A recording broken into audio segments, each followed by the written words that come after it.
Hi viewers, welcome to our channel. ప్రస్తుతం మనతో పాటు దాము బాలాజీ గారు సీనియర్ జర్నలిస్ట్ ఉన్నారు. వారితో ఒకసారి మాట్లాడదాం.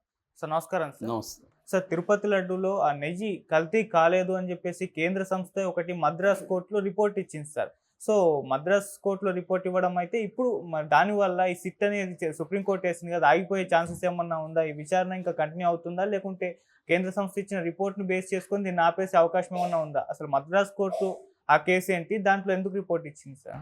తిరుమల తిరుపతి లడ్డు సంబంధించి మరొక కొత్త ట్విస్ట్ ఇప్పుడు బయటకు వచ్చింది. అదేంటంటే అసలు నెయ్యిలో కల్తీ కాలేదు, నెయ్యి కల్తీనే కాలేదు అని ఇంకొక కేంద్ర సంస్థ, దాని పేరు చెన్నై కింగ్స్ ల్యాబ్.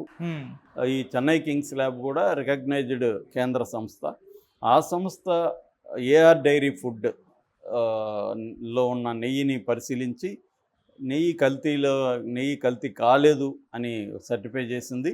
ఇప్పుడు ఆ విషయం మీద మద్రాస్ హైకోర్టులో ఇది విచారణ జరిగింది. సో దీనివల్ల ఇప్పుడు ఒక సంస్థ ఏమో అది కేంద్ర రికగ్నైజ్డ్ సంస్థ కాదని కూడా అంటున్నారు. ఏది ఎన్డీడీబీకి సంబంధించిన కాఫ్ అనే దానికి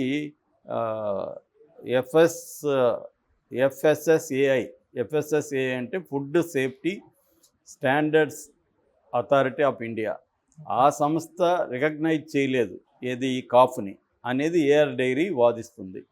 సో ఏదేమైనా ఒక సంస్థ ఏమో యానిమల్ ఫ్యాట్ కలిపిందని ఇచ్చింది.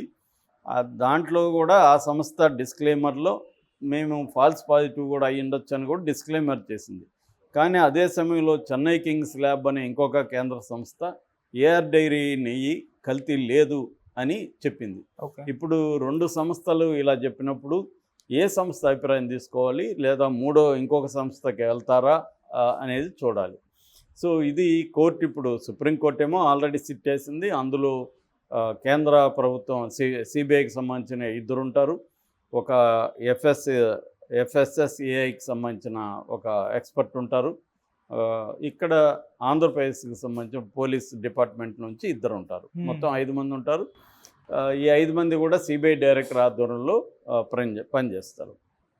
అయితే ఇప్పుడు కొత్తగా ఇది ఆల్రెడీ సుప్రీంకోర్టు నియమించిన తర్వాత ఇంకా వాళ్ళ 5 మంది ఎవరు అదంతా కూడా కాన్స్టిట్యూట్ కాలేదు, అయ్యే ప్రాసెస్లో ఉంది. అయితే ఈ లోపల ఈ పరిణామం చోటు చేసుకుంది. ఇది ఎలా చోటు చేసుకునిందంటే, ఈ ఏఆర్ డైరీ ఫుడ్ ఏదైతే ఆ కంపెనీ పేరు ఏఆర్ డైరీ ఫుడ్ అనమాట, ఫుడ్ ప్రైవేట్ లిమిటెడ్.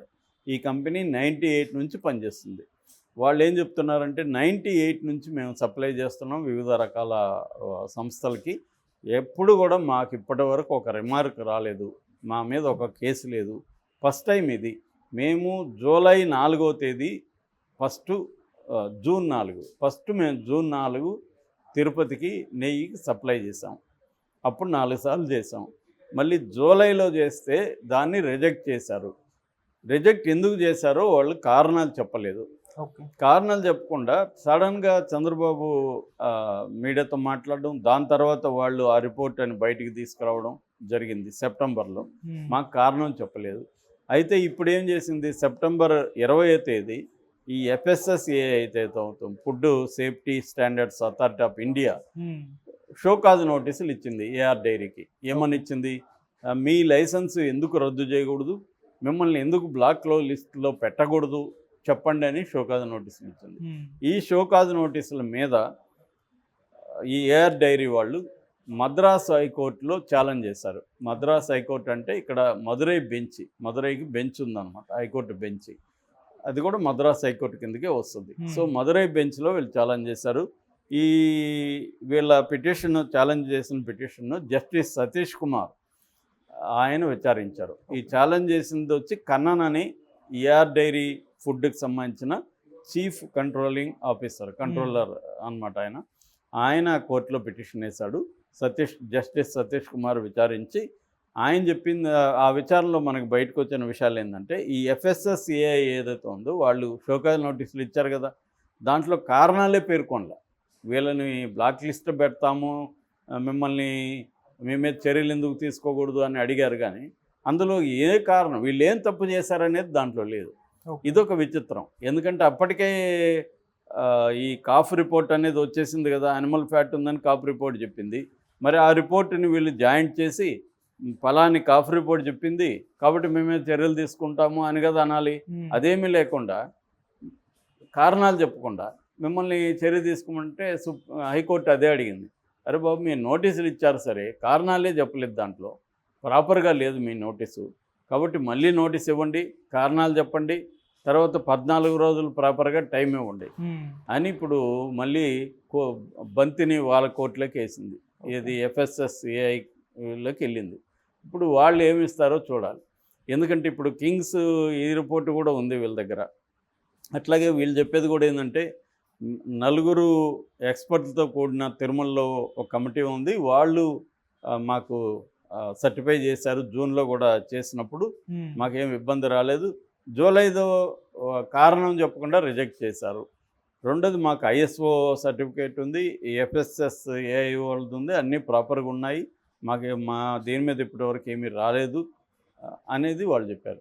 ఇక్కడ ఇంకొక ప్రశ్న ఏంటంటే, మిగతా వాళ్ళవి ఎందుకు టెస్టులకు పంపలేదు? 5 మంది సప్లయర్స్ ఉంటే ఓన్లీ AR ఫుడ్స్ ఎందుకు పంపలేదు? రెండవది ఇంకొక ప్రశ్న ఏంటంటే, అసలు ఇది జగన్ ప్రభుత్వానికి దీనికి సంబంధం ఏంది? ఈ AR డైరీ ఫుడ్ అనేవాళ్ళు సప్లై స్టార్ట్ చేసిందే జూన్ 4న. జూన్ 4న జగన్ ప్రభుత్వం లేదు కదా. జగన్ ప్రభుత్వం లేనప్పుడు జగన్ ప్రభుత్వం సంబంధం ఏముంటుంది అన్నది ఇంకొక ప్రశ్న. చంద్రబాబు చెప్పింది ఏంది? జగన్ ప్రభుత్వంలో 5 ఏళ్లలో అరాచకాలు చేశారు, చివరికి నెయ్యి వదిలి పెట్టలేదని ఇది ఏం చెప్పాడు. కాబట్టి ఈ ప్రశ్నలన్నిటికీ రేపొద్దున ఈ కమిటీ ఏదైతే ఉందో, సిట్ ఏదైతే ఉందో, సిట్టు సుప్రీంకోర్టుకి సమాధానం చెప్పాలి. అందుకని చంద్రబాబుకి ఇవాళ తన 2 మనుషులే కాబట్టి తను ఏమన్నా మేనేజ్ చేస్తాడా అన్న విమర్శలు ఉన్నాయి. అట్లాగే CBI కూడా మోడీ కంట్రోల్లో ఉంటుంది కాబట్టి మోడీతో చంద్రబాబు మంచిగానే ఉన్నాడు, మోడీ చంద్రబాబు మీద డిపెండ్ అయ్యి గవర్నమెంట్ ఫామ్ చేస్తున్నాడు కాబట్టి అక్కడ కూడా ఉండొచ్చు. కానీ అదే సేమ్ టైం జగన్కి కూడా దీనివల్ల ఏమి నష్టం జరిగే అవకాశం లేదు. ఎందుకంటే దీనికి కారణం అని చెప్పడానికి కూడా ఇక్కడ ఏమి కారణాలు లేవు. ఇది సుప్రీంకోర్టు ఇన్వాల్వ్ అవుతుంది కాబట్టి రేపు పొద్దున్న సుప్రీంకోర్టుకి చెప్పాలి. అప్పుడేమవుతుంది, చంద్రబాబు కావాలనే రాజకీయాలకు వాడుకున్నాడు అనేది అప్పుడు మళ్ళీ ఒకసారి వస్తే వచ్చింది. రాజకీయ నాయకులకి ఎవడు ఏమనుకున్నా ఏమి ఇబ్బంది ఉండదు. ఇప్పుడైతే మనకి ఇది ఉపయోగపడిందా లేదా అనేది చంద్రబాబు ప్లాన్. అయితే దీనివల్ల ఏమవుతుందంటే నేషనల్ వైడ్ కూడా అన్ని దేవాలయాల ట్రస్ట్ బోర్డులు అలర్ట్ అయిపోయినాయి. అలర్ట్ అయిపోయి ఇటు బద్రీనాథ్, కేదార్నాథ్, అయోధ్య, పూరి జగన్నాథ్ టెంపుల్ అందరూ కూడా వాళ్ళ ప్రసాదాలని టెస్టులకు పంపించడం, వాళ్ళకి సప్లై చేస్తున్న వాళ్ళని టెస్టులు చేసుకోమని ఆ సర్టిఫికేట్లు తీసుకురమ్మడం, ఇవన్నీ మొదలైనవి. ఎందుకంటే అక్కడ కూడా ఇది ప్రపంచవ్యాప్తంగా ఇష్యూ అయిపోయింది. ప్రతి టీవీ ఛానల్ దీని మీద డిబేట్లు పెట్టాయి. సో అందుకని ఇప్పుడు చంద్రబాబు ఏంటంటే ఒక పెద్ద తేనె తుట్టిని కదిపినట్టుగా అయిపోయింది. సో ఇప్పుడు వీళ్ళందరూ వచ్చారు. అందుకని ఇండియా టుడే కూడా కవర్ పేజీ ఆర్టికల్ రాసింది, ద పాలిటిక్స్ ఆఫ్ ప్యూరిటీ అని పెట్టి టైటిల్. మొత్తం కవర్ పేజీ ఎడిటోరియల్ దాని మీద రాసి కవర్ పేజీలో అనేక ఆర్టికల్స్ డీటెయిల్గా అసలు తిరుమలకి ఇన్కమ్ ఎంత, రోజుకి ఎంతమంది వెళ్తున్నారు, లడ్డు ఎలా తయారు చేస్తారు, మొత్తం డీటెయిల్స్ ఇచ్చారు. వాళ్ళు చెప్పింది ఏంటంటే రోజుకి 60 నుంచి 1,00,000 మంది, 60,000 నుంచి 1,00,000 మంది వెళ్తారు. సంవత్సరానికి 3 కోట్ల నుంచి 4 కోట్ల మంది భక్తులు దర్శించుకుంటున్నారు. వీళ్ళ మొత్తం ఒక లడ్డులోనే వీళ్ళకి 500 కోట్లు సంవత్సరానికి ఇన్కమ్ వస్తుంది. అట్లాగే మొత్తం నెట్వర్త్ తిరుమల ఒక ఆస్తుల మొత్తం విలువ 3 లక్షల కోట్లు అనేది కూడా వీళ్ళు చెప్పారు. సో వీళ్ళు క్లియర్గా చంద్రబాబు రాజకీయాల కోసమే ఈ లడ్డును ఉపయోగించుకున్నాడు. సుప్రీంకోర్టు కూడా అదే చెప్పింది, రాజకీయాల కోసం లడ్డును ఉపయోగించుకోకూడదు, దేవుణ్ణి రాజకీయాలకు లాగకండి. అట్లాగే మేము కూడా దీన్ని ఒక పొలిటికల్ డ్రామాగా మేము మార్చడానికి ఇష్టపడట్లేదు. మాది కోర్టుని ఒక పొలిటికల్ బ్యాటిల్ ఫీల్డ్గా, యుద్ధక్షేత్రంగా, రాజకీయ యుద్ధక్షేత్రంగా మార్చడానికి మేము ఒప్పుకోము. ఇది కేవలం టెక్నికల్గా మాత్రమే. నెయ్యిలో కలిసిందా లేదా, కలిస్తే ఒక్క రిపోర్ట్ సరిపోతుందా, ఆ రిపోర్ట్లో డిస్క్లైమర్ ఉంది కాబట్టి సెకండ్ ఒపీనియన్కి ఎందుకు వెళ్ళలేదు, తర్వాత ఎవరు బాధ్యులు, తర్వాత ఎవరు ఎందుకు టీటీడీ కేసు పెట్టలేదు, పొలిటికల్ మీటింగ్లో చంద్రబాబు ఎందుకు అనౌన్స్ చేశాడు, అసలు కలవలేదని టీటీడీ కలిసిన నెయ్యిని వాడలేదని టీటీడీ చెప్తుంది, చంద్రబాబు కలిసిందని చెప్తాడు. రెండవది జూలై 16 రిపోర్ట్ వస్తే సెప్టెంబర్ 18 చంద్రబాబు చెప్పే వరకు ఎందుకు ఇది బయటికి రాలేదు, ఇలాంటి అనేక ప్రశ్నలు సుప్రీంకోర్టు వేసింది. ఓకే. దానికి ఇప్పుడు ఈ సిట్ అనేది వీటన్నిటికి కూడా దృష్టిలో పెట్టుకొని ఎంక్వైరీ చేసి సుప్రీంకోర్టుకి రిపోర్ట్ సబ్మిట్ చేయాల్సి ఉంటుంది. ఓకే. ఫైనల్గా నా అభిప్రాయం ఏంటంటే దీంట్లో ఏమీ జరగదు. ఫైనల్గా నథింగ్ విల్ హ్యాపెన్. ఓకే. ఎవరికి ఏమీ ఇది జరగదు. ఓవరాల్గా దీంట్లో కల్తీ ఉందా లేదా మాత్రం తేలుతుంది. కల్తీ ఉంటే ఏఆర్ డైరీకి మాత్రమే ఫైన్ వేస్తారు. దీని మీద మళ్ళీ సుప్రీంకోర్టులో ఏం జరుగుతుందనేది చూడాలి. ఎందుకంటే సుప్రీంకోర్టు కూడా చాలా జాగ్రత్తగా ఉంది. వీలైనంత వరకు భక్తుల మనోభావాలు దెబ్బతినకుండా చూసుకోవడం అనేది సుప్రీంకోర్టు చాలా ప్రయారిటీ ఇస్తుంది. సో కలిపిన నెయ్యి కల్తీ అయిన నెయ్యిని లడ్డులో వాడనప్పుడు పెద్ద ఇంక విషయం ఏముంటుంది.